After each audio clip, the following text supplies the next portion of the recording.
My stepbrother tried to ruin my relationship, so I exposed him in front of the whole family. You never expect the person trying to destroy your life to be sitting across from you at Thanksgiving dinner, smiling, laughing with your mom, passing the mashed potatoes like he's done nothing wrong. But that's exactly where I found myself, staring at my stepbrother, Ethan, knowing damn well that behind that fake grin, he'd been working for months to ruin my relationship. And the worst part, for the longest time, I didn't even see it coming. Growing up, Ethan and I were never close. Our parents got married when we were teenagers, and from day one, it was like oil and water. Where I was quiet, Ethan was loud. Where I worked hard for grades, he coasted on charm. Where I kept my circle small, he surrounded himself with people, only as long as they were useful. That we were never friends, barely even civil. But after college, we kind of drifted apart, saw each other at holidays, birthdays, the occasional family barbecue, just enough to keep the peace. Or so I thought. Things only got complicated when I met Rachel. She was smart, funny, gorgeous, the kind of girl who could light up a room without even trying. We met at work, started dating casually, and within a few months, we were serious. For the first time in years, I felt happy, like maybe I'd finally found someone worth building something real with. The first time Ethan met her was at my mom's birthday dinner. He walked in late, wearing that same cocky smirk he always had, gave me the usual half-hearted bro hug. But when he saw Rachel, his whole energy shifted. Suddenly, he was Mr. Charming, leaning across the table to ask her questions, making jokes, throwing out compliments like candy. At first, I laughed it off. That's just Ethan. Flirt with anything that breathes. Harmless, right? Wrong. So wrong. Over the next few weeks, little things started happening. Rachel would get quiet after family gatherings. When I asked what was wrong, she'd brush it off. Nothing, just tired. But I could tell something was eating at her. She started canceling plans with me more often, stopped texting back as fast, seemed distracted, and whenever Ethan's name came up, her mood would change. I chalked it up to stress, work, life, whatever, but deep down, something felt off. Then came the rumors. At first, they were small. A friend of mine from back home texted me out of nowhere. "Hey, heard things are rocky with you and Rachel. Everything good?" I blinked at my phone. Where the hell did that come from? I asked him who told him. His answer? Just something Ethan mentioned when we bumped into each other at the bar last weekend.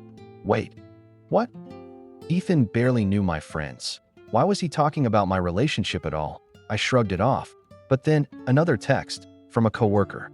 "Hey, didn't want to overstep, but Ethan said Rachel's been seeing other people. That true?" That's when my stomach dropped, because now it wasn't just casual gossip. It was sabotage, blatant, calculated, and spreading. I confronted Ethan the next time I saw him, pulled him aside at a family get-together. "What the hell are you telling people about me and Rachel?" He shrugged, grinned. That same smug grin. "Relax, man, just making conversation. If people are asking, I can't help that." That's when it hit me. He wasn't just making conversation. He was planting seeds, little whispers, casual comments, tiny doses of poison dripping into every corner of my life. The worst part, it was working. Rachel started pulling away even more, started questioning me over random things, accusing me of stuff that didn't even make sense. Missed calls, delayed texts, stupid misunderstandings that blew up into full-blown arguments. It felt like every day we were unraveling, thread by thread. And no matter how many times I asked her what was going on, she wouldn't give me a straight answer, just kept saying, "I don't know. I feel like I don't trust you lately." And every time she said it, my heart sank a little more. But the breaking point came one night when I checked my phone and saw a string of missed calls from her. And when I called back, she was sobbing, barely able to speak. Finally, through choked up breaths, she said, "I need to know the truth. Are you cheating on me with someone named Emily?" Emily? Who the hell was Emily? I didn't even know an Emily. That's when I realized this wasn't just miscommunication. This wasn't just bad timing. This was a setup, and I knew exactly who was behind it. Ethan, my own stepbrother, the guy sitting across from me at family dinners, smiling like none of this was happening. And that night, I made a decision that I wasn't going to let him win. I wasn't going to let him destroy the one good thing I had. It was time to flip the script and expose him. once and for all. That night, after Rachel's breakdown on the phone, I didn't sleep that I sat on the edge of my bed, scrolling through every text, every call log, every interaction I'd had with Ethan over the past few months, looking for clues, for patterns, for anything. And the more I dug, the more the pieces started fitting together. First, the random times Ethan had bumped into my friends, the same people who started texting me with weird rumors that I pulled up old group chat logs, scrolled back weeks, and there it was. Ethan, randomly popping into conversations with people he barely knew, dropping subtle little bombs like, "Man, crazy how fast things fall apart, right? You never really know who someone is behind closed doors." Always vague, always casual, but just enough to plant doubt. Next, I called Mike Point, one of my closest friends, someone who knew Ethan but never really liked him. When Mike picked up, I didn't even say hello, just went straight in. "What's Ethan been saying about me and Rachel?" There was a pause, then Mike sighed. "Look, bro, I didn't want to stir drama, but yeah, he's been talking." "Saying what?" "That you've been acting shady, that you've been texting some girl on the side, that Rachel's too good for you, and she deserves to know the truth." I closed my eyes, felt my fists clench, because hearing it out loud confirmed what I already knew. This wasn't just casual gossip. This was targeted, intentional, war. But the real punch to the gut came when Mike told me something else. And dude, it gets worse that he showed me a screenshot. Flirty stuff, late night messages. My heart dropped, because I'd never, ever texted anyone like that. Not while I was with Rachel. Hell, I didn't even know an Emily. "You're telling me he showed you fake texts?" Mike hesitated. At the time I didn't think to question it. But now, yeah, it's looking shady as hell. I hung up, heart pounding. This was worse than I thought. Ethan wasn't just talking behind my back. He was fabricating evidence, forging texts, creating fake screenshots, turning people against me, using digital lies. And suddenly, everything made sense. Rachel's sudden mistrust, the accusations out of nowhere, her pulling away emotionally, because from her perspective, she had proof, or at least something that looked like it. And knowing Ethan, he probably made it look real as hell. I needed more. So I started making calls one by one.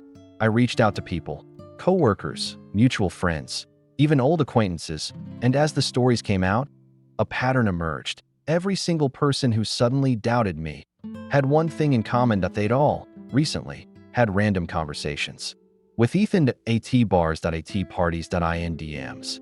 And every single time, he dropped the same lines. "I probably shouldn't say this, but I just feel bad for Rachel, you know? It's none of my business, but if it were me, I'd want to know." Always playing the concerned brother, the hero, the guy just looking out for everyone. Meanwhile, he was planting landmines everywhere I turned.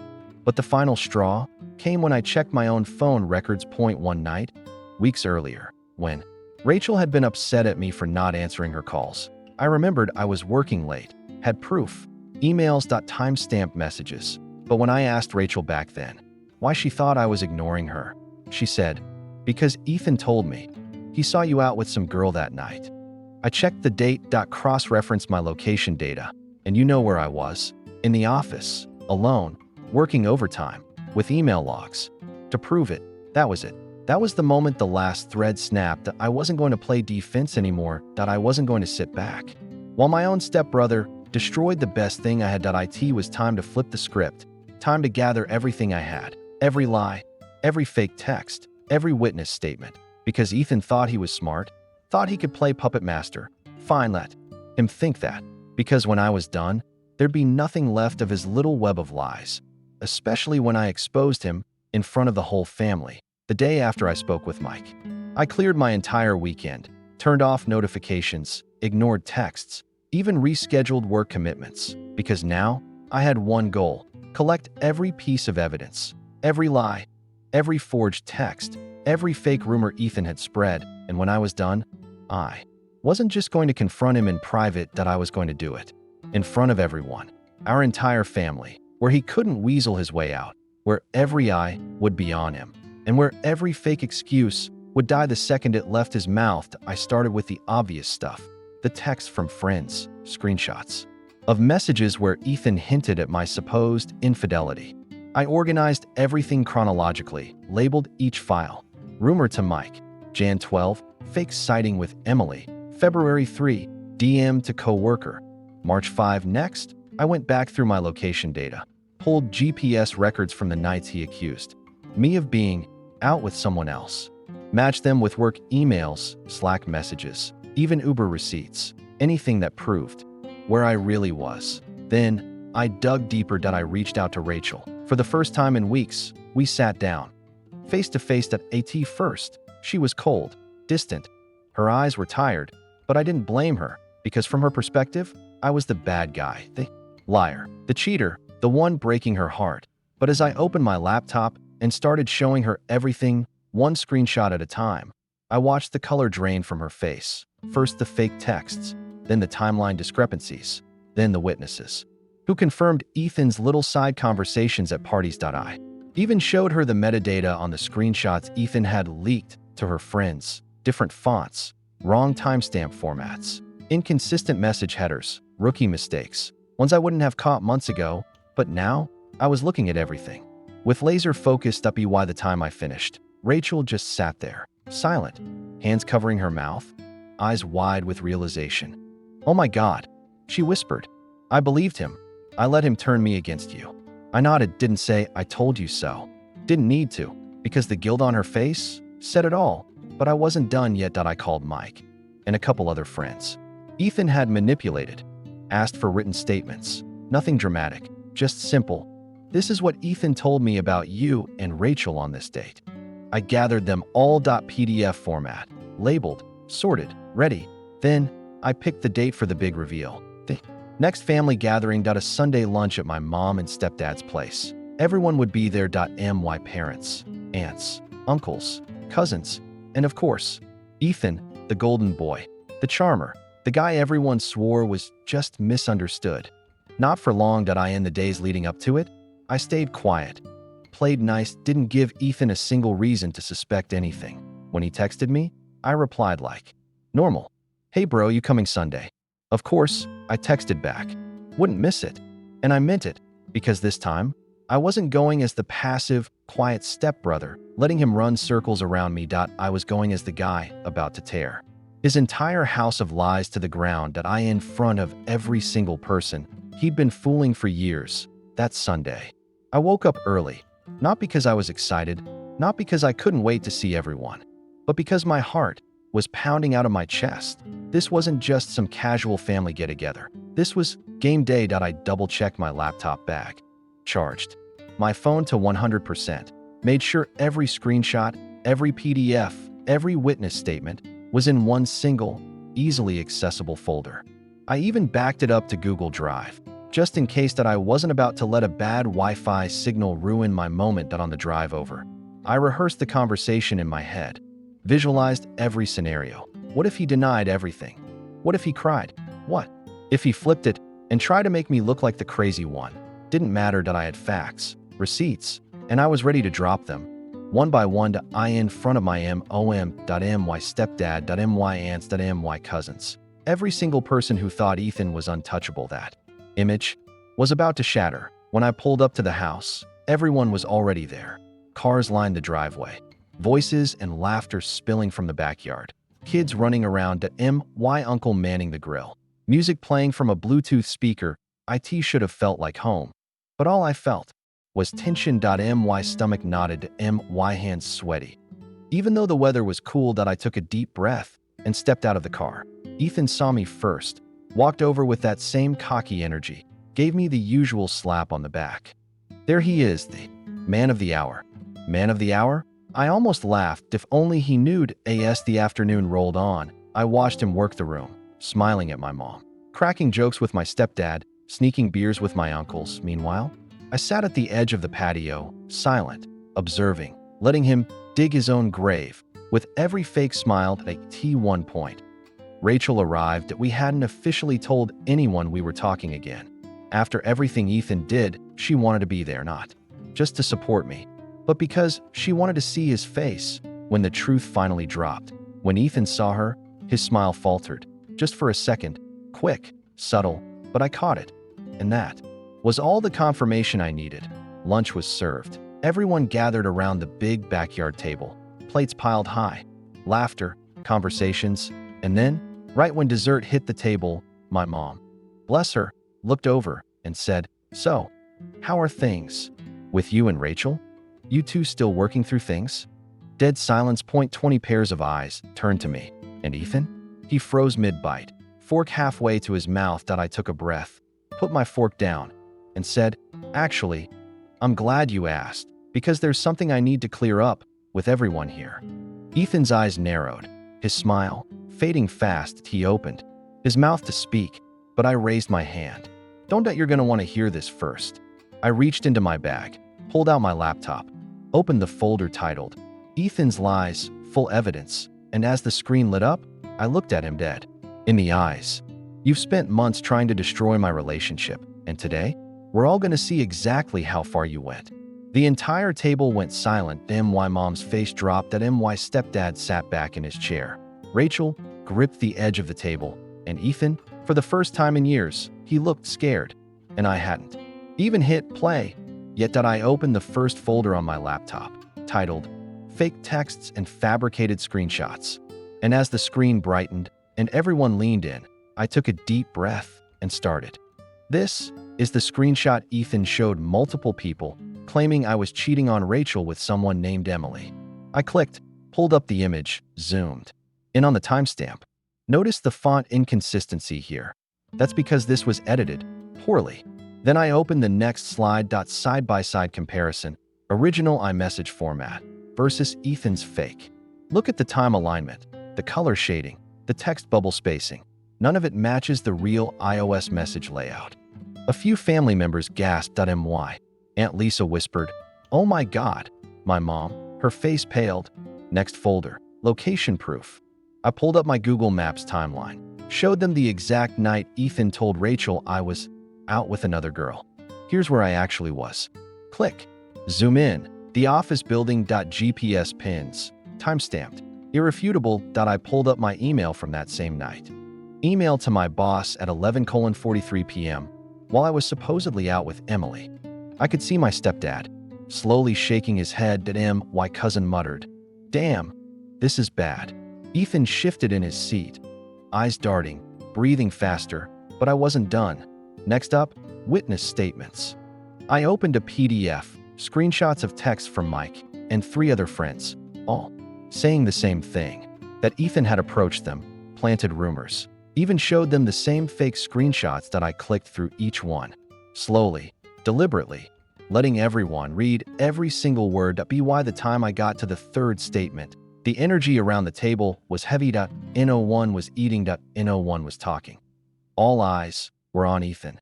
Then, for the final blow, I opened the folder labeled Audio Recordings, because Ethan had a bad habit of talking too much when he was drunk, and thanks to Mike, who secretly recorded a conversation a few weeks earlier at a bar, I had gold. I hit play, and Ethan's voice echoed from my laptop speakers, slurred but clear.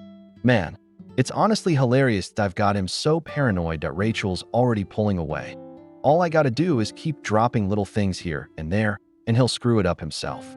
Then laughter. Then, "Dude's too trusting for his own good." Easy target.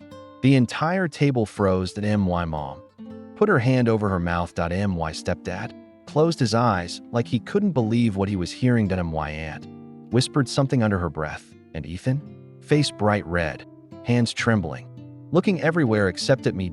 Or at Rachel. Or at anyone. For a long moment, nobody spoke. Then finally, Rachel stood up, looked at him, voice shaking. "You ruined us." And then she walked out. Didn't wait for him to respond, didn't look back, just left, leaving Ethan sitting there, alone, exposed, and surrounded by the wreckage of his own lies. But I wasn't done. I closed the laptop, stood up, looked at every single person at that table, and said, "This is who he really is. Whatever you want with that information." Then I walked out too, leaving Ethan to sit in the mess he created, without me there to clean it up for him. The hours after that family lunch felt like the air had shifted, like I could finally breathe. For months, I'd been drowning in doubt, rumors, whispered conversations behind my back, But now, everything was on the table. Literally, by the time I got home, my phone was lighting up. Texts from family members, some shocked, some furious. A few apologizing for ever believing Ethan. The first message I opened, from my mom. I had no idea. I'm so sorry. I feel sick just thinking about it. Followed by, he's not answering my calls. I don't even know what to say to him right now. My stepdad sent a longer text, which, if you knew him, was rare. I'm disgusted. Never thought my own son would stoop to this. Whatever you need from us going forward, you've got it. Reading that, I felt a strange mix of relief and sadness, because as much as I hated Ethan for what he did, I couldn't ignore the fact that this was hurting my parents too. They raised both of us, did their best to blend two families, and now they were watching one son systematically destroy the other. But Ethan? Oh, Ethan wasn't done. By sunset, he started texting me. Rapid-fired at first. It was denial. Bro, what the hell was that? You're making me look bad over nothing. Then, gaslighting. You're overreacting. It was just jokes. You're so sensitive. When I didn't respond, he shifted to guilt tripping. You really want to ruin our family over this? You think mom can handle this stress? Then, full-on victim mode. Nobody's talking to me. Dad's furious. Aunt Lisa blocked me. You're turning everyone against me. Funny, coming from the guy who spent months turning everyone against me. I didn't reply to any of it. Not a single word. I just watched as his carefully crafted reputation came crashing down, piece by piece. Family members unfollowed him on social media. Some even posted vague but obvious status updates. Funny how some people wear masks for years until the truth shows up. I heard through the grapevine that even some of his friends started distancing themselves, because apparently, this wasn't the first time Ethan had pulled stunts like this, just the first time he got caught this publicly. Rachel, we talked later that night. She was still reeling, still hurt, still confused about how she let herself believe him for so long. But she thanked me for fighting for us, for exposing the truth, for not giving up. That we didn't fix everything overnight, but it was a start. For us, for me, for my own sanity. The next morning, I got one last text from Ethan, short, desperate. You really ended me, man. Hope you're happy. I stared at it for a while, and for the first time in months, I smiled. Because honestly, I was that you'd think, after exposing him like that, after watching his lies crumble in front of everyone, I'd feel 100% better, like some movie-style catharsis. Cue the triumphant music, roll credits. But real life doesn't work like that. Not when the person who tried to ruin you shares your last name. Not when every family photo, every childhood memory suddenly feels tainted, like every smile in those pictures was just another layer of fake. The days after the big confrontation were strange, quiet. That I didn't hear from Ethan again. Not a text, not a call, not even a passive-aggressive Instagram story. My mom kept apologizing over and over. I should have seen it. I feel like I failed both of you. How did I miss this? I kept telling her, this wasn't your fault. Because it wasn't. Ethan had always been good at playing people. That he didn't just lie to me, that he lied to everyone. And he was good at it. But still, I couldn't ignore the aftermath. There were moments when I'd catch myself questioning everyone around me. Second-guessing compliments. Side-eyeing friends who'd once doubted me. Flinching every time my phone buzzed, half expecting more drama. Trust felt like a muscle I hadn't used in months. Weak, sore, wounded, and rebuilding it took time. Therapy helped out a lot more than I expected. I started seeing someone once a week. Told them everything. The manipulation, the fake screenshots, the months of gaslighting, not just from Ethan, but from people I thought were my support system. My therapist called it situational trauma. Said that when betrayal comes from family, it messes with your core, your sense of safety, belonging, identity. And yeah, that felt too accurate. One session, I asked, how do I ever trust people again? How do I know someone's not lying? Right to my face. She said something that stuck with me. You don't rebuild trust in others first. You rebuild trust in yourself. That hit hard, because looking back, I realized the person I stopped trusting most was me. I doubted my gut, ignored my instincts, let Ethan convince me that my own reality was flawed. Never again. Now, I watch people closer, not with paranoia, but with awareness that I look for consistency, for accountability, for how someone acts when no one's watching. And if something feels off, I don't gaslight myself anymore. I address it.quick.direct. No apologies. Rachel and I, we're taking things slow, rebuilding. There's trust to mend, wounds to heal. But she's been honest, transparent, and she's owned her part in this. That means something that we both walked through fire. Now, we're figuring out what's left on the other side. Asterisk. But the biggest change is me.my boundaries. My self-respect. My refusal to ever let someone, family or not, manipulate my life like that again. Because Ethan might have broken my trust, but he also rebuilt something stronger. And for that, oddly enough, I'm grateful. You grow up thinking family means safety, that no matter what, your blood will have your back, that siblings, step or not, are supposed to protect you, not sabotage you. But here's what I've learned the hard way. Toxic behavior doesn't care about DNA. Manipulation doesn't stop at your front door. And just because someone shares your last name doesn't mean they deserve a permanent seat in your life. Ethan was a master manipulator, and the scariest part, he did it so casually, so effortlessly, like it was a game, a sport. For months, he smiled at me, texted me jokes, invited me for drinks, and at the same time, he was burning my life down from the inside. And because he was family, I gave him way too many chances. I excused red flags that I'd never tolerate from anyone else. If you're going through something like this, if you have a sibling, a cousin, a parent, anyone in your family who's making you doubt yourself, here's what I wish someone told me sooner. Trust patterns, not apologies. If someone repeatedly stirs drama, pits people against each other, plays the victim every time you call them out, that's not just how they are. That's manipulation. Another thing, watch how they talk about others. If your family member is always gossiping, twisting stories, and playing both sides with other people, chances are they're doing it to you too.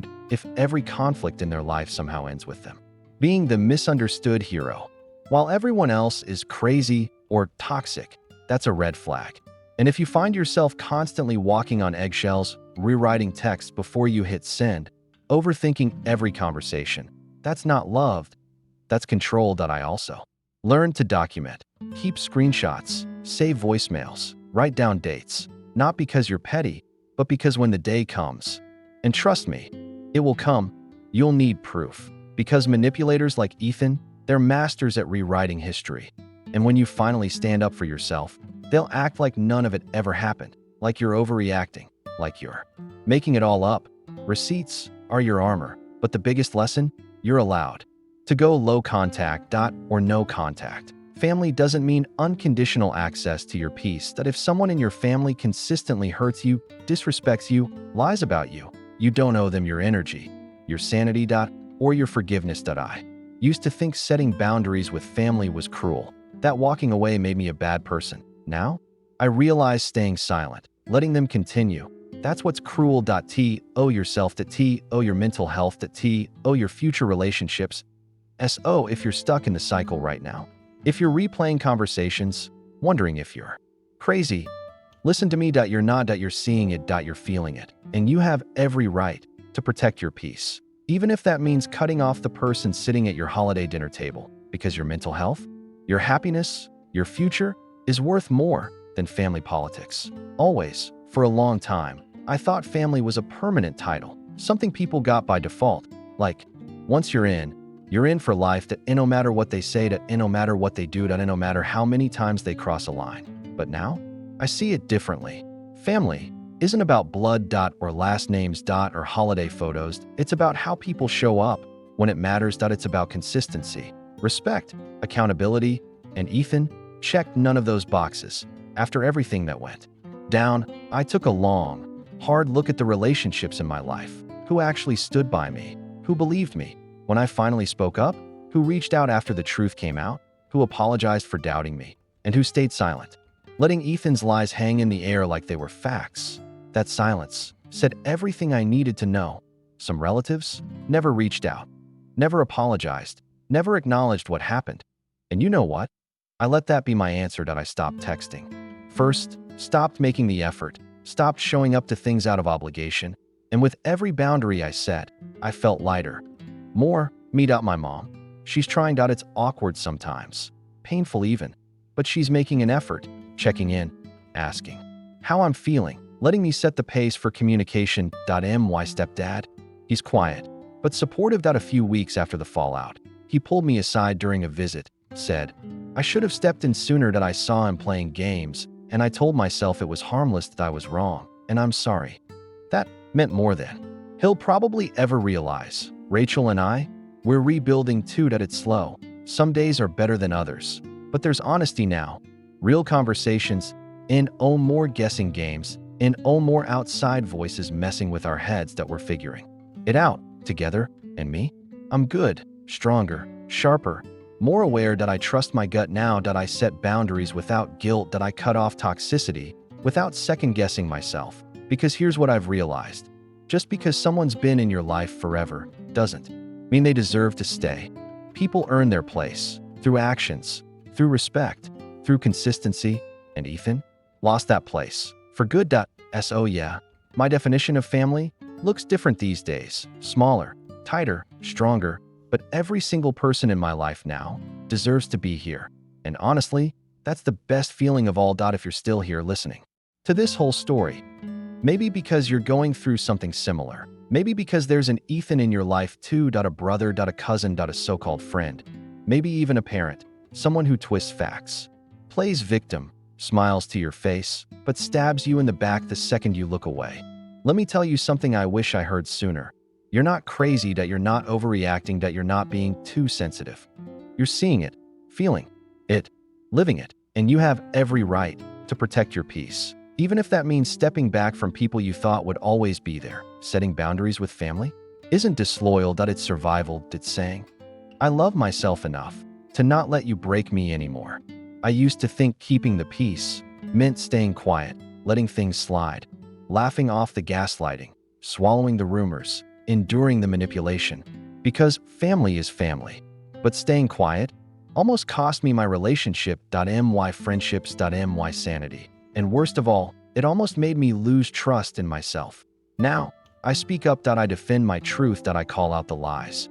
Even when it's uncomfortable. Even when it makes family gatherings awkward. Even when people try to guilt trip me for causing drama. Because silence was killing me. And honestly, if being honest makes me the villain in someone else's story, so be it. At least I'm free. The truth is, you don't owe anyone unlimited chances. You don't have to keep explaining yourself to people who are committed to misunderstanding you. You don't have to keep fixing bridges that someone else keeps burning. And you definitely don't have to let someone sit at your table after they spent months trying to pull the chair out from under you. Wherever Ethan is now, I don't know. I don't care. That chapter is closed permanently. And me? I'm focused on people who bring peace, not chaos, love, not manipulation, support, not sabotage. So if you're listening to this and you're stuck in your own family drama, start gathering your truth, piece by piece. Build your case, stand your ground, and when the time comes, speak loudly, clearly, without apology, because the minute you do, you'll realize something I learned the hard way. Your peace was never negotiable. Not then, not now, not ever.